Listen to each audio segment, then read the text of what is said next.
Daddy, did you hear that?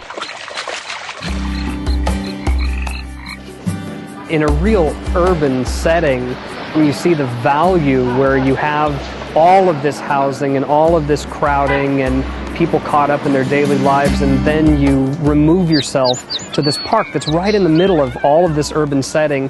You see people running, jogging, walking, playing, having fun. You have that escape from what some people might consider the daily grind of life. And again, it provides an exchange for families to be together and get away from the TV screen and to have that exchange and interaction.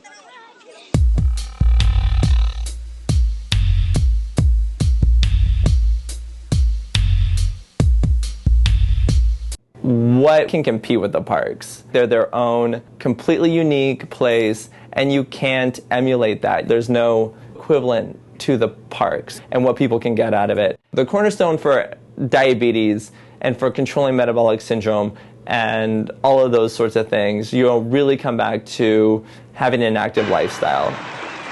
You really have to look at the overall landscape, the communities that they live in, where they can play. Are these places safe? For me, it really comes back to the parks in so many different ways.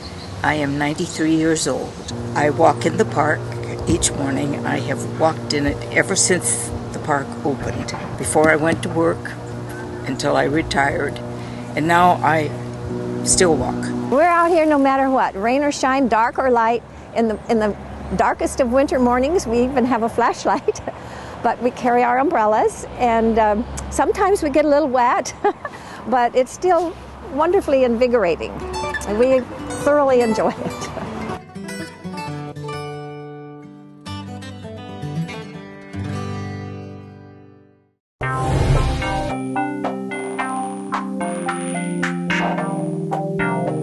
Criminologists suggest that one of the best ways to prevent youth crime is to have them engaged in alternative activities such as sports, such as recreation programs. There's a period between the after-school period and the evening or late night where there's that huge void, and either the gangsters are going to fill that as mentors or we as a community develop a program to do that. And that's exactly what Parks and Recreation does, is they have programs out there that run basically year-round on some level that fill that void and show the kids positive role models versus that negative stereotype that comes with the gangs.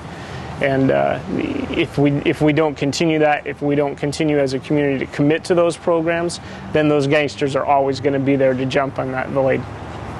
With the prevention side, it is the best way we have to combat gangs in a community. If you prevent a kid from joining, if you give them a reason not to join that, it's infectious. They're gonna show their friends. They're gonna get their friends to make the right decisions. And when you do that, you're keeping the gangs from having that constant pull from which to draw. I saw a sign for indoor soccer by Washington Park in the gym. I don't know if he would have played had he not, had the push and encouragement from Andy Coleman with Parks and Recreation and myself. It's really, really rewarding to see that every kid has a chance, to play it.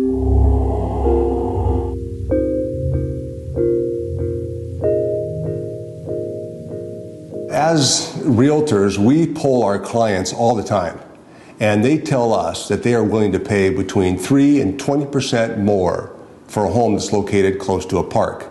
And the reason that we feel that's important is that creates a value, not an expenditure to local cities and counties. That is a value. Real estate values increase both near green spaces and recreation corridors, and part of that increase in value, research shows, is by secondary users, and that is people who will never set foot on that park but value simply that park is there. One of the things that we've also done in polling our clients is we find out from them that they are willing to tax themselves even at higher rates for things like parks, recreation, conservation areas, riparian rights, and open space. There's a huge body of research on the benefits of parks and recreation, increasing health, providing a sense of community for publics where community has been lost, providing opportunities for exchange, creating inclusive programs for communities and members of communities that might not find a way to exchange otherwise. Look at real estate values, look at reducing commute times. The benefits are endless, and we keep finding that out. As a scholar, the more research that we do, the more we find that is in fact a true statement. The benefits are endless.